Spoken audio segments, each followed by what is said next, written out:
കൊടുങ്ങല്ലൂരിൽ ഹിന്ദു ഏകതാ മഹാസമ്മേളനം നടന്നു. ഹിന്ദു ഏകീകരണം ലക്ഷ്യമിട്ട് ഭാരതത്തിൽ അങ്ങോളം ഇങ്ങോളം നടന്നുവരുന്ന ഹിന്ദു ഏകതാ സമ്മേളനം ശൃംഗപുരം ശിവക്ഷേത്രത്തിന് സമീപം കുഞ്ഞിക്കുട്ടൻ തമ്പുരാൻ നഗറിൽ നടന്നു. സമ്മേളനത്തിന് മുന്നോടിയായി ജൂന അഖാഡ മഹാമണ്ഡലേശ്വർ ആനന്ദവനം ഭാരതി ധ്വജാരോഹണ കർമ്മം നിർവഹിച്ചു. വൈകിട്ട് നടന്ന സമ്മേളനം മാതാജി ദേവി സംഗമേശ്വരാനന്ദ സരസ്വതി ഉദ്ഘാടനം ചെയ്തു.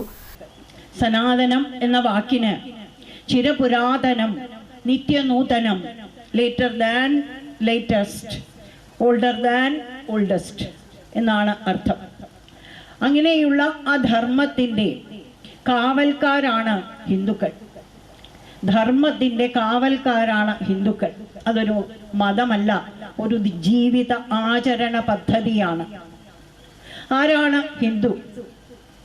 വൃദ്ധസ്മൃതി പ്രകാരം ഹിംസയാം ദൂയത്തെ യാശ്ച സദാചാരേഷു തത്പര വേദഗോ പ്രതിമാസേവി സ ഹിന്ദുമുഖ ശബ്ദഭാഗ്. അതായത് ഹിംസയാ ദൂയത്തെ, ഹിംസിക്കാൻ അറിയാത്തവനാണ് ഹിന്ദു. ഹിംസ എന്തെന്ന് അറിയില്ല. കാരണം ധർമ്മ സംരക്ഷണമാണ് ഹിന്ദുവിൻ്റെ ലക്ഷ്യം. ഹിന്ദുവിൻ്റെ ജീവിതവ്രതമാണ് ധർമ്മ സംരക്ഷണം. അതുകൊണ്ട് ഹിന്ദുവിന് ഹിംസിക്കാൻ അറിയില്ല. അതുകൊണ്ട് അവൻ ഹിന്ദുവായി. പിന്നെയോ സദാചാരേഷു തത്പര, സദാചാരത്തിൽ തത്പരനാണ്. ധർമ്മം സംരക്ഷിക്കുന്നത് കൊണ്ട് തന്നെ വാക്കിലും പ്രവൃത്തിയിലും ചിന്തയിലും കർമ്മത്തിലും സംശുദ്ധി ഉള്ളവനാണ് ഹിന്ദു. ഒരു നോട്ടം കൊണ്ട് പോലും പരനിലെ ദോഷത്തെ കാണുവാനോ ഒരു പ്രവൃത്തി കൊണ്ടോ ഒരു ചിന്ത കൊണ്ടോ പോലും ഒരാളെ ദ്രോഹിക്കുവാനോ അറിയാത്തവനാണ് ഹിന്ദു. അതിലാണ് അവന് താത്പര്യം.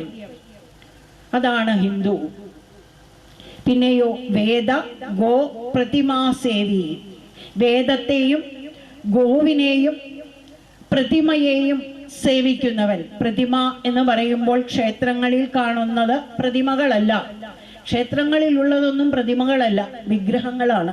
വിശേഷേണ ഗ്രഹിക്കേണ്ടതാണ്. പ്രതിമയെയാണ് വിഗ്രഹമാക്കി മാറ്റുന്നത്.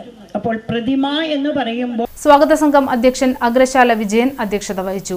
VD ഷീല ടീച്ചർ മാതൃശക്തി പ്രഭാഷണവും OS സതീഷ് കൊടകര മുഖ്യപ്രഭാഷണവും നടത്തി. സമ്മേളനത്തിന് കാര്യദർശി CC അശോകൻ സ്വാഗതവും സഹകാര്യദർശി MK മുരുകേശൻ നന്ദിയും പറഞ്ഞു. തുടർന്ന് സമ്മേളനത്തിൽ അമൃത വിദ്യാലയം അവതരിപ്പിച്ച ഭജനയും വിവിധ കലാപരിപാടികളും നടന്നു.